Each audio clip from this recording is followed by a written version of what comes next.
Solta o flashback. Pera aí que eu vou tomar uma cervejinha antes. E eu tô vendo você aí que contribui com impostos pros parasitas e não contribui dando um like nesse canal, que é de graça. Aperta o botão de like, toca DJ. Para que vocês entendam o que essa queda pode gerar. Primeiro ponto, quando o preço descola muito dessas médias, como aconteceu recentemente aqui, a partir de 20 de junho, né? Você está vendo o preço descolando muito dessas médias, qual é a tendência? Que o preço retorne às suas médias, como aconteceu aqui atrás. Ó. Estamos distantes, mais uma vez, das médias e com a mesma situação aqui de março de 2023, março desse ano, né? Qual é a recomendação? Você esperar o rompimento da parte de baixo desse canal, que também romperia aqui o EMA 20, a linha branca. Então teria um duplo rompimento para baixo, e aí sim uma sinalização de que o preço vai buscar provavelmente a média de 100, o EMA 100, na região aqui dos 27.800. E olhem o que aconteceu, pessoal. Ó, o canal foi rompido para baixo e junto com ele a linha branca, o EMA 20, como era esperado, né? Se continuar assim com a tendência, mais uma vez, desabar em direção às outras linhas. Mas, por enquanto, me parece mais provável parar ao redor aqui desta linha roxa que vocês estão vendo aqui no gráfico, né? Nos 28.300, 28.400. Eu vou mostrar para vocês por quê. Toda vez que encosta nessa linha branca, bum, o preço dispara, bum, o preço dispara, bum, o preço dispara. E olha só onde nós estamos, pessoal. Não encostamos ainda nessa linha branca, né? Que é a nossa linha de tendência. Então, o que eu esperaria? Eu esperaria que o preço continuasse caindo em direção a essa linha branca, 28.200. Então, eu espero que a gente tenha em algum momento algum recuo a mais para encostar nessa linha. Uma quedinha pequena, nada demais, saindo da região dos 29.200, caindo até $1.000, nada demais, e depois um pump para o BTC.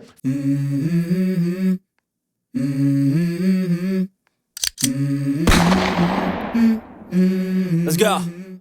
Deu like ou não? Tô esperando teu like. Deixa o like. Se é maluco de não ser inscrito no canal, se inscreve nesse momento. Tirar o bigode de cerveja aqui. O que eu vou falar hoje? Eu sei que eu prometi para vocês falar, né, fazer uma atualização sobre o vídeo de altcoins. Mas não é o momento. Afinal, o mercado, né, andou na direção contrária. Bitcoin subiu, dominância subiu. Então, não é o momento ainda. Estamos próximos, mas não é o momento de eu comprar as altcoins. Vou segurar esse vídeo. Vou falar sobre o Bitcoin, sobre o movimento que aconteceu com ele e também falar hoje sobre economia de uma forma mais ampla. Será que os Estados Unidos está indo para o buraco? Está indo para as ruínas? Afinal, agências de crédito rebaixaram a nota de crédito americana. E no Brasil, as coisas também não estão boas, apesar da mídia estar falando o contrário. E eu vou provar para vocês no vídeo de hoje. E falando em classificação de risco, olha só o que a Ledger acabou de me enviar hoje. Está fechadinho aqui na minha mão uma Ledger Color, uma Ledger colorida. Essa aqui é X, tem também a S Plus, linda, maravilhosa, fantástica, sensacional, espetacular. Não sei se eu posso abrir, não sei se é minha, não sei se é de vocês, enfim, ainda não falei com a Ledger, vou tentar descobrir. Eu tenho essa aqui, que é a que eu uso, ó, fora da embalagem, tá? É a Ledger Nano X tradicional. E agora temos também, como vocês estão vendo aí, espero que vocês estejam vendo, não estou vendo nada na minha frente, né? É a Color e agora a X. Vocês podem comprar as duas no site da Ledger, que vai aparecer aqui embaixo.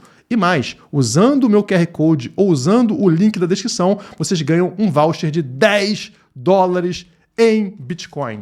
Meu Deus do céu, vai sair baratinho, vai sair uma maravilha para vocês ficarem com segurança máxima.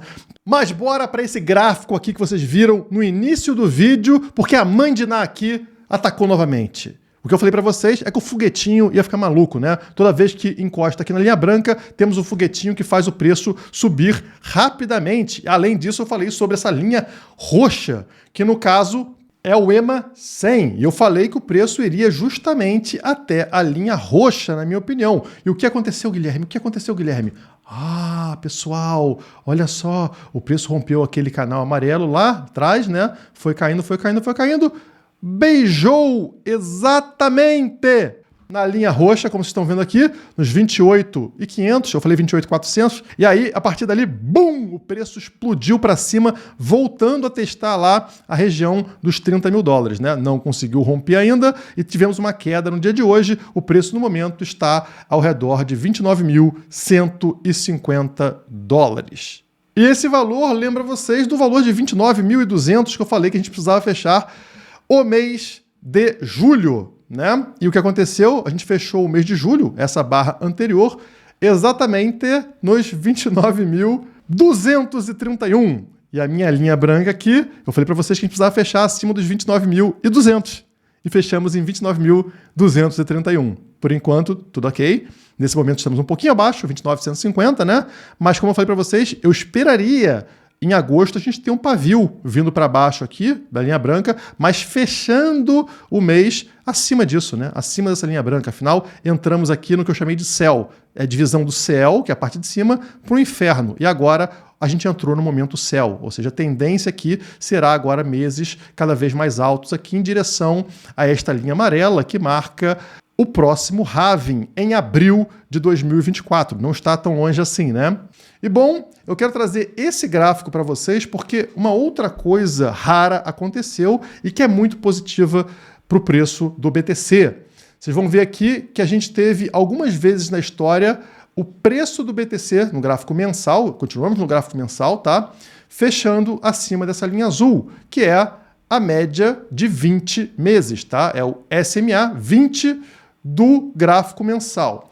Toda vez que tivemos uma vela inteira fechando acima da linha azul, ela só voltou para baixo deste indicador, da média de 20 meses, após atingir uma nova alta histórica. Então, por exemplo, 2011 foi para cima da linha azul, vocês vão notar que ficou acima da linha azul o tempo todo, fez uma alta histórica e somente depois foi para baixo dessa linha azul. E aí foi todo esse momento, somente em 2015 voltou a ficar acima dela. Em momento nenhum vai para baixo dela até uma nova alta histórica lá nos 20 mil dólares. E aí cai para baixo dela, somente em 2019 volta a ficar acima da linha azul. Em momento algum, a gente tem uma vela inteira, né, fechando abaixo da linha azul até a próxima alta histórica, que foi a última, né, que a gente teve aqui dos 69 mil dólares. E aí sim voltou para baixo dela.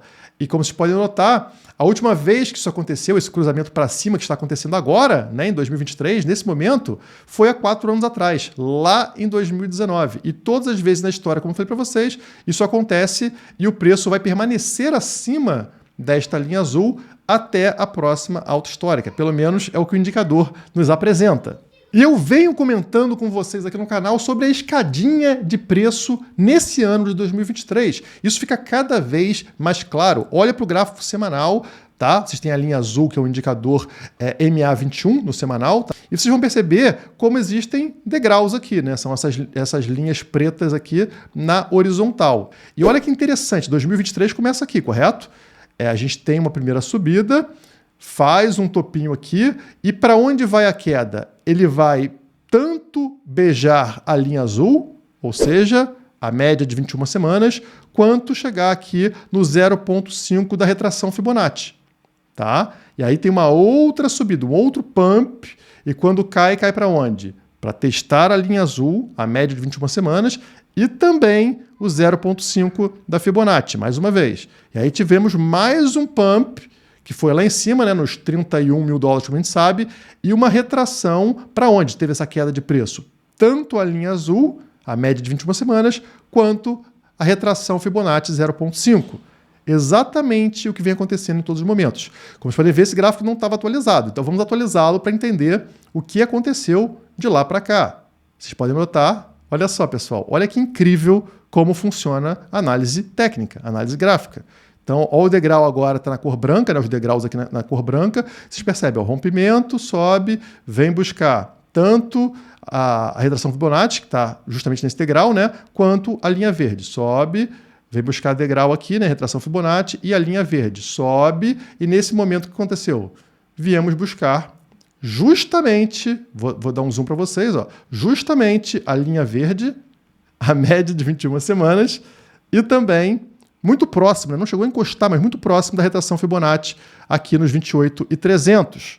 Então, seguindo exatamente o padrão que eu venho falando para vocês. Tá? O pessoal, toda vez que tem essa queda, fala que vai lá nos 12 mil, vai nos 10 mil dólares, e o que acontece é somente uma pequena queda, uma pequena correção de preço para um novo salto. Pequena correção de preço para um novo salto. Pequena correção de preço para um novo salto. Ainda não demos esse salto, tá? Até subiu bastante, né? Pegou nos 28.400 e foi lá nos 30 mil, mas ainda não é um salto tão grande quanto das outras vezes. Então isso pode acontecer nos próximos dias, nas próximas semanas. Vamos aguardar para ver se realmente acontece. E eu ainda vou trazer um gráfico muito importante para o BTC nesse vídeo, mas para falar sobre ele, eu preciso falar sobre macroeconomia, em especial sobre a economia americana. Várias matérias, na data de ontem, falaram sobre o rebaixamento da nota de crédito dos Estados Unidos, né, que era a maior possível, era AAA, e caiu para AA+. Então, quer dizer, os Estados Unidos se torna mais arriscado para investimento, e isso é estranho, né? Sou estranho. E as matérias se perguntam, o império dos Estados Unidos está ruindo? A maior economia do mundo foi rebaixada pela Fitch, e a possibilidade de recessão é só um dos motivos. Eu já vou me aprofundar nessa matéria, mas antes, uma das consequências desse rebaixamento dos Estados Unidos, desse aumento do risco, é a desvalorização do dólar. A grande moeda americana que permitiu aos Estados Unidos gerar uma dívida aí impagável de 31 trilhões de dólares, né? Ser o dono do mundo. E, na verdade, quando esse tipo de coisa acontece, o dólar sofre. E o que acontece quando o dólar sofre? Vamos analisar o gráfico aqui do valor do dólar, tá? Estão vendo na tela o famoso DXY, que é o índice do dólar, né, contra uma cesta de moedas mundiais, ou seja, o valor do dólar na economia. E vocês vão perceber aqui algo bem interessante. A gente teve em 2 momentos na história um cruzamento muito específico dessa linha azul para baixo da linha laranja. A linha azul, no caso, é a média de 20 desse gráfico semanal e a linha laranja é a média de 100 nesse gráfico semanal, ok? E sempre que a gente tem esse cruzamento aqui, que aconteceu somente no verão lá de cima, né, em 2017 e também no verão de 2020, vocês percebem que o dólar desabou na sequência, ele perdeu o valor, né? E isso coincide com o que, pessoal? 2017, tá? Meados de 2017 e meados de 2020. Exatamente os momentos que a gente teve bull run no BTC. O Bitcoin entrou em alta muito forte. Afinal, se o dólar perde valor, uma das consequências é que outros ativos podem ganhar valor mais facilmente contra o dólar. Isso aconteceu nos 2 momentos onde a gente viu esse cruzamento. Estamos muito próximos aqui nesse momento, pessoal, de acontecer exatamente, mais uma vez, esse cruzamento, a linha azul para baixo da linha laranja. Isso pode indicar para a gente, muito claramente, né, a próxima bull run 2023-2024. Esse gráfico aqui é muito importante nesse vídeo.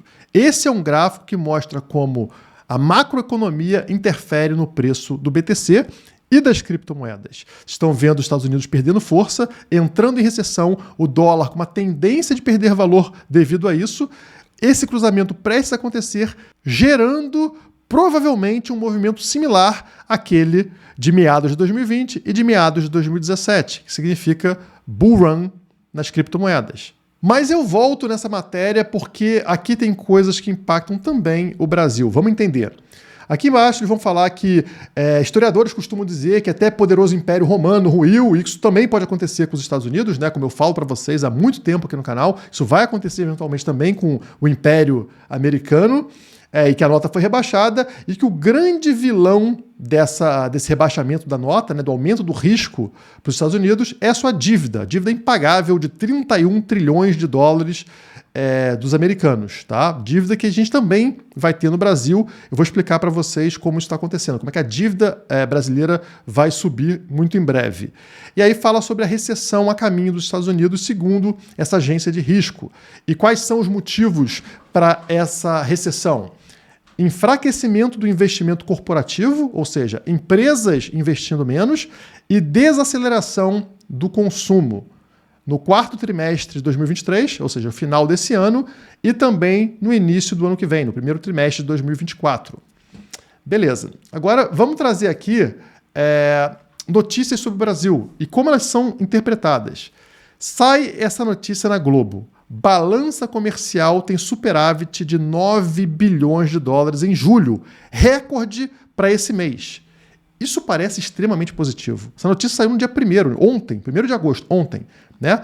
Recorde para esse mês de superávit na balança comercial. O que é um superávit da balança comercial? Nós estamos exportando mais do que importando. Olha que legal, né? Olha, isso é positivo, correto? Inclusive, vocês podem ver aqui umas mulas, como, por exemplo, essa aí que está aparecendo na tela, falando: gente, a argentinização e a venezuelização previstas pelo Paulo Guedes estão aos olhos de todos, né? Ironizando, né, que o Paulo Guedes falou que o Brasil ia virar Argentina e Venezuela mais à frente. Ele está falando: olha aí, a balança comercial está uma maravilha, estamos com superávit. Só que vamos analisar como esse superávit foi feito. E eu não vou pegar minha opinião para isso. Eu vou pegar aqui, por exemplo, a Agência Brasil. Tá? A Agência Brasil fez a publicação sobre isso. Balança comercial deve ter superávit recorde de 86 bilhões de dólares. Leiam a matéria com atenção. Revisão da balança comercial brasileira projeta exportações com redução de 3%. Vai cair a exportação em 3%. E uma queda nas importações de 12,9% em relação ao ano passado. O que está acontecendo aqui, na verdade, é que perdemos exportação, mas perdemos muito mais importação. Então, quando você faz a diferença de exportação para importação, aumentou a distância entre um e o outro, mas de forma negativa. Ambos estão caindo, só que a importação está caindo ainda mais forte do que a exportação. E isso indica recessão. Vou voltar na matéria lá dos Estados Unidos, pessoal. Leiam de novo. Enfraquecimento do investimento corporativo. Empresas investindo menos. Se empresas investirem menos aqui no Brasil, elas importam menos. As empresas importam maquinário, equipamentos, tecnologias que nós não produzimos no Brasil. Se a importação está caindo, significa que essas empresas também no Brasil estão importando menos. Isso é um sinal de recessão, como a agência de risco dos Estados Unidos explicou para vocês. Então, onde que isso é positivo? Olha como eles distorcem a matéria para fazer algo negativo soar positivo. Mas a Agência Brasil explica melhor para vocês. Está aqui, ó. As importações deverão cair mais que as exportações e será gerado um superávit recorde. Entretanto, esse será um superávit negativo, porque será gerado por fatores negativos e não por fatores positivos. E não gera atividade econômica nem empregos. Só que a Globo não quer que você entenda isso. O Reinaldo Azevedo não quer que você entenda isso. Eles querem que você fique defendendo os parasitas, porque eles ganham dinheiro com isso. A mídia é bancada pelo Estado. Eles não vão te apresentar a verdade de como o Brasil também está num caminho de recessão. Como todos os dados que são mostrados, eles são maquiados, eles são alterados. E falando nisso, tem algo muito preocupante, pessoal. Vocês viram a nomeação do novo responsável pelo IBGE. Olha só quem ele é. Márcio Pockmann, atual presidente do Instituto Lula. Então o cara que é do Instituto Lula foi colocado no IBGE. E qual é o problema disso acontecer? A matéria vai explicar para vocês. É um perigo para as estatísticas. Justamente os dados, as informações que a gente usa, que o Reinaldo Azevedo fez aquela porcaria de análise, vai vir do Instituto Lula. É o cara do Instituto Lula que vai falar para você quais são os dados corretos no Brasil. Qual a chance desses dados não serem corretos? Desses dados serem manipulados, mais manipulados do que a mídia já vem fazendo. Como a matéria da CNN fala, o IBGE é o órgão do governo responsável por calcular e divulgar os grandes números do país, como o censo, o PIB, a inflação e a taxa de desemprego. Todos esses dados podem ser alterados. Eu não estou falando que vai ser alterado. Eu estou falando que o cara ligado ao Lula, do Instituto Lula, é o responsável por falar se o Lula está indo bem ou mal, se a economia do Brasil está indo bem ou mal. É tão bizarro que não tem condição, pessoal. Dá para entender que o cara tem interesse em melhorar os números, assim como a Globo fez com vocês agora há pouco, falando sobre estatísticas ruins serem ótimas. É o superávit fantástico, recorde maravilhoso, quando na verdade é algo negativo. É isso que está acontecendo. Isso me lembra aquele filme e aquele livro 1984 de George Orwell, onde toda mentira é chamada de verdade e vice-versa. Eles alteram os dados, eles manipulam os dados para favorecer o governo. Como vocês já viram aí em várias matérias, faltam bilhões para fechar o ano, né? O orçamento do Brasil em 2023. E falam em aumentar imposto para rico, aumentar imposto para isso, aumentar imposto para aquilo, para fechar as contas do governo. Só que não vai ser suficiente, pessoal. E aí eles querem fazer alguma coisa. Eles querem imprimir dinheiro. Eles querem que você pague a conta de um jeito ou de outro. Se não vai ser com imposto, vai ser de outra forma. Vai ser com impressão de moeda. E aí tem um problema. A taxa de juros alta gera um problema quando o governo quer essa liberdade de aumentar a base monetária. E é por isso que a gente está vendo no Brasil o Lula criticando o presidente do Banco Central. Não entende de Brasil! Nada diferente do presidente dos Estados Unidos, o Biden, quando a nota dos Estados Unidos foi rebaixada por causa de dívida. Se eu voltar naquela matéria, Biden torce o nariz. Ele não gostou de rebaixarem. Extremismo de autoridades republicanas, ou seja, do Bolsonaro de lá, digamos assim, né? Aumentar isenções fiscais para os mais ricos e corporações é uma ameaça contínua à economia. Mesmo discurso do PT no Brasil. Os mais ricos são um problema. Os empresários malvadões, as corporações são um problema, né? Então esses têm que ser combatidos. Então isso é um extremismo. Mesmo as palavras usadas lá fora são usadas também aqui no Brasil pelo Lula e pelo PT. E aí o coitado do Campos Neto está lá tentando lutar pela autonomia financeira do Banco Central para não deixar esse povo botar a mão no cofre, né? E simplesmente fazer você pagar a conta. Só que já era, ele vai perder. E na verdade eu quero que ele perca mesmo. Eu quero que o Brasil afunde em dívida, porque a moeda, quem usa real, é comparsa dessa gangue, entendeu? Por isso que tem que migrar para o Bitcoin. Quanto mais eles baixarem a taxa de juros, maior vai ser a inflação. Mais as pessoas que possuem real vão perder dinheiro. Isso gera um incentivo para mudarem para algo que realmente as proteja, que no caso é o Bitcoin. E é por isso que eu falo sobre Bitcoin o tempo todo com vocês aqui no canal. Não existe saída quando você usa a moeda do bandido, a moeda do parasita. E se você já entendeu isso ou gostou dessa mensagem, deixa o like, compartilha o vídeo e se inscreve no canal. Por hoje é só, muito obrigado e até a próxima.